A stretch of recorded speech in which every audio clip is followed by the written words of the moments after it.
Hey, happy Monday, everyone. It's Meredith. I am here with our daily message for the 27th of June, 2022. So, some news before we get going with the message itself. Uh, we're on the eve of a new moon. So, we have the sun in Cancer. The new moon is happening tomorrow, Tuesday, in Cancer. And Neptune is going retrograde, so it will join Saturn in retrograde. I'd like to share with you some information on Neptune retrograde. We will add this to our little series of making the most of retrogrades as well. Specifically, though, Neptune. Okay, so this means from June 28th until December 3rd, the planet of intuition, creativity, spirituality, and dreams will be backpedaling in the sky. During this period of the moon calendar, Neptune will be slowly retracing its steps and bringing us back to themes first introduced to us in early March. I feel that that's going to also pick up the energies of the previous eclipses. So powerful. Whenever a planet goes retrograde, it's important to note that the symbolism of that planet doesn't disappear. So there's no reason to panic. Naturally. Okay. Every planet has wisdom to share. The retrograde simply means that the planet has brought us to a certain part of its lesson plan and is now giving us a mini pop quiz to check in that we're absorbing the information. Okay, next. This retrograde is all about calling attention to our own cognitive dissonance. Fantastic. The ways we may be fooling ourselves or others. It will help us bridge the divide between who we say we are, who we say we want to be, and how our actions or inactions do or do not align with those visions. It's time to trust your intuition, listen to your gut, remember and pay attention to your dreams. That's how you'll cut through the confusion. Remain true to yourself and see how easily the veil lifts. You know, that's perfect, really, because we've spoken on this quite a bit recently. How we speak over our lives. What are we actually saying, and do we believe it? Right? Is it even valid or current anymore? And then the message in there about listening to our intuition. The tarot cards have been hammering that point home for a while. So now that we have Neptune going into retrograde, what I feel is I feel that we have less of the brilliant, no, I don't want to put it that way. While we have the brilliant clarity of the sun showing up quite a bit for us recently as well, we will simultaneously have a brilliant clarity from Neptune and the intuition that it inspires within us. So it'll be less dreamy, out of focus, foggy, and much more clear. So the cards really have been preparing us for this for quite a while. And I don't tend to look ahead in my moon diary and look at what's going on in the cosmos. I tend to be surprised. Like, oh, hey, that's happening. Let's include it in a reading. That's kind of how it goes for me. And so to have this information be fresh and new to me today, it's one of those experiences. Now I can see why the cards have been hammering that point for quite a while. Let's get into today's message and see what's going on. So as you know, up here we've got the sun in Cancer, the moon's in Gemini, and Saturn is still in retrograde. Neptune's going to join it tomorrow. Our first card, Page of Cups. I really like this. So you know the page is holding the Ace of Cups, and out of the Ace of Cups is popping a fish. A fish is representative of a dream becoming a reality, a manifestation landing on our foundation. So this is another aspect of the divine delivery system for us, though it is coming through intuitive means. This for me now becomes evidence. So as we've spoken in recent readings that we haven't had a lot of evidence for the intuitive messages that we have received, we've got the Page of Cups showing up saying, well, here you go. Now you have a tangible to go along with the intuitive. And then there's the moon. How beautiful is that? The intuitive planet herself I like this because I feel that the moon's message is really about seeing what's beyond the veil and seeing what is about to surface. One of my decks, I think it's the Light Seer's Tarot. I believe on the moon card you can see a mermaid under the water. Now, the way I take that card, or the way I vision that card, is that she's about to rise and break the surface. And I feel that this is what the Page of Cups is offering us. We're going to witness our intuitive messages surface through the moon's energy and come into the realm of tangible, whatever that is for you. You could call it 3D Earth reality if you want. Let's not limit it though. Let's see what's next. Beautiful. Justice. You know, there's a message of you can trust this. You know, I caught myself saying recently, or not even saying, I was thinking it, this is where the truth lies. Right? Take that one apart, where the truth lies. How about where the truth exists and it's in the intuitive?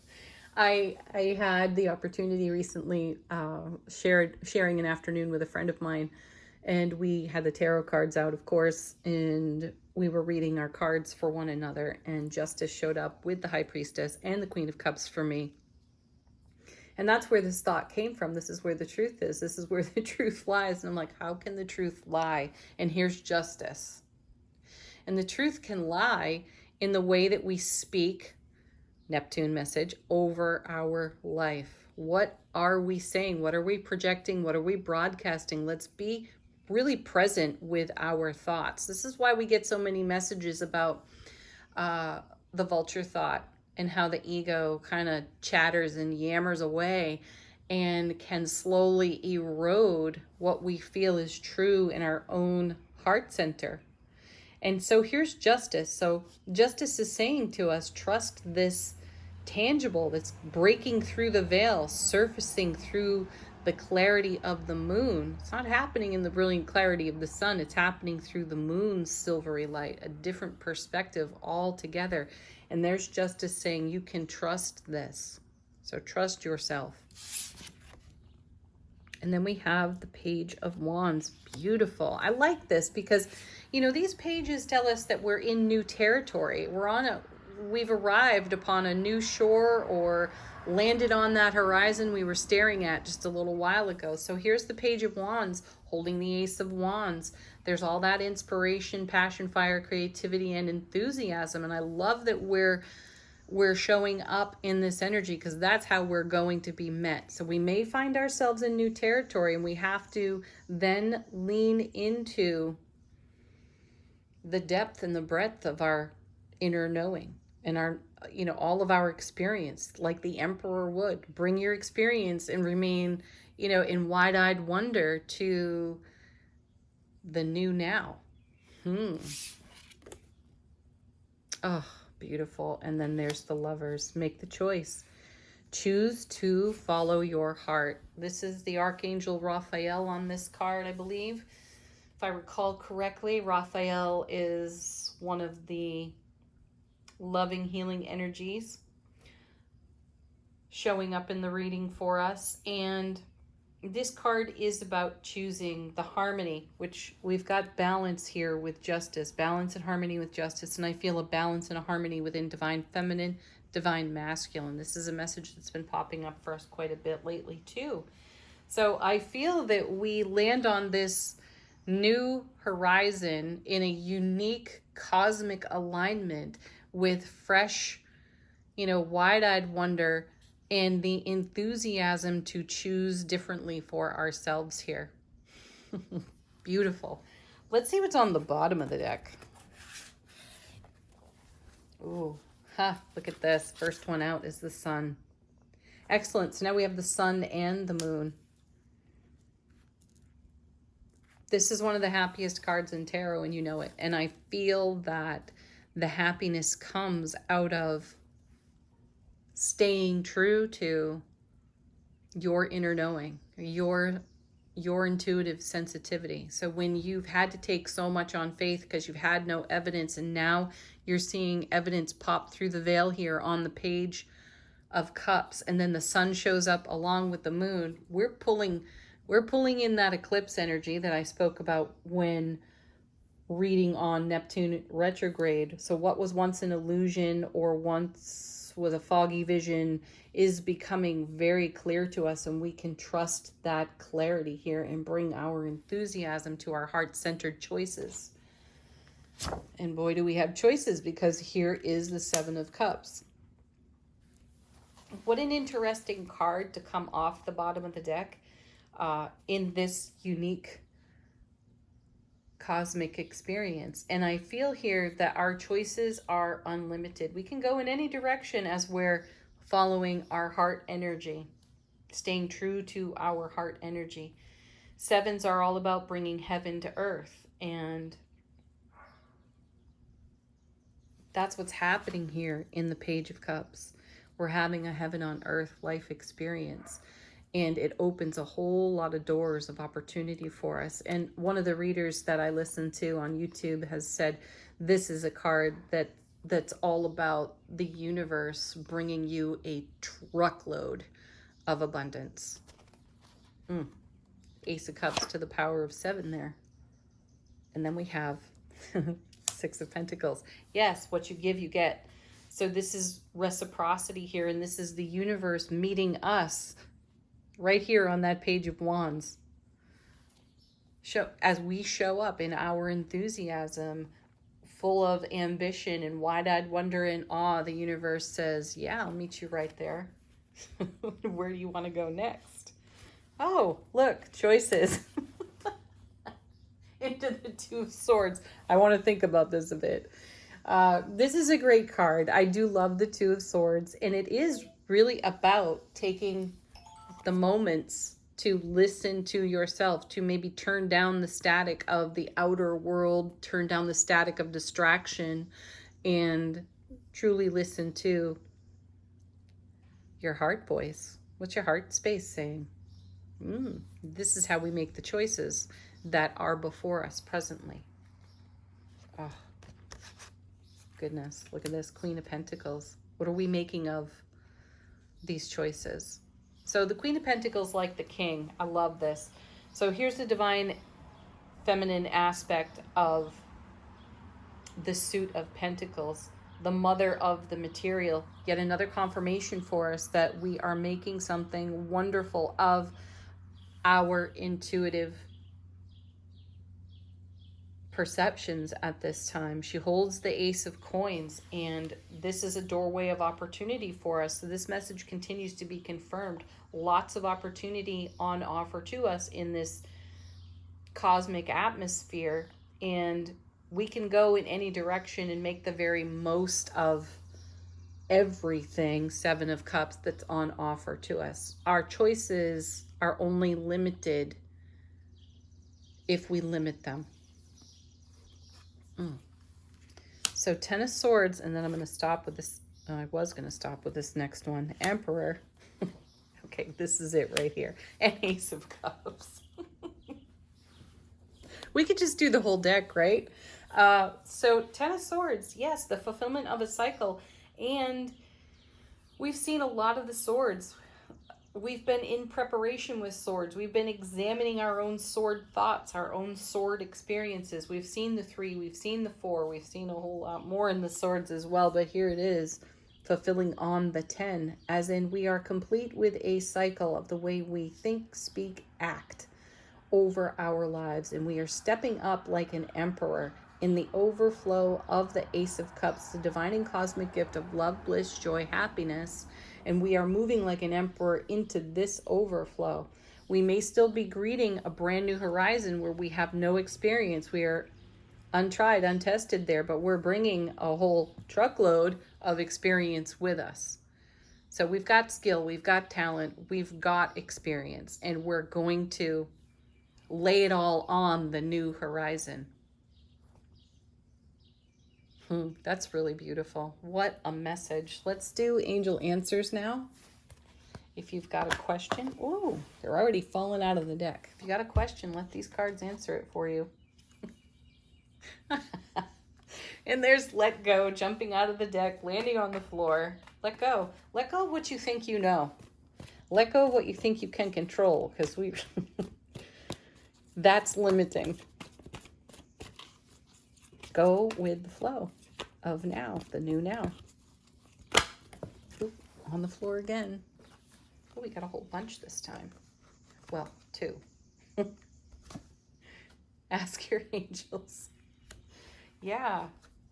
You know, check in with your guides and angels. You need to confirm an intuitive message that you've received. Ask for yet another sign to back it up. Coming with that is be assertive. Love that card. That, for me, that be assertive card is the Queen of Wands. We saw her in that little bonus reading from the weekend, standing there with dynamite in her hands. That's what I feel here in the be assertive card. Boldly step forward. One more. Okay, so that's a bit much. Too many cards. Oh, and another one just fell out, so let's go with that one. Unlikely. I like this. This is such a challenge card in the angel answers. I feel it's so connected to our familiarity with the ego. So the ego wants to whisper here and say, it's unlikely that any of this is true. That's what egos do. That's what vulture thoughts do. And I feel it shows up to validate us when we have those moments of doubt and we have those moments of fear. And let's turn that card around and say, it's unlikely that the ego is right. I know, makes your hair stand up on end, doesn't it? That's good.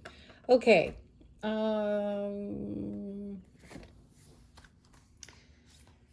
Angels and Ancestors deck. How is our soulful presence whispering to us? This just popped out into my lap as I shuffled. We have the Stag. That's an assertive energy right there too. So trust and thrive. Yes, trust your intuition and thrive on your foundation from listening to your inner guidance. And then from the Mermaid Oracle, final thoughts on the reading.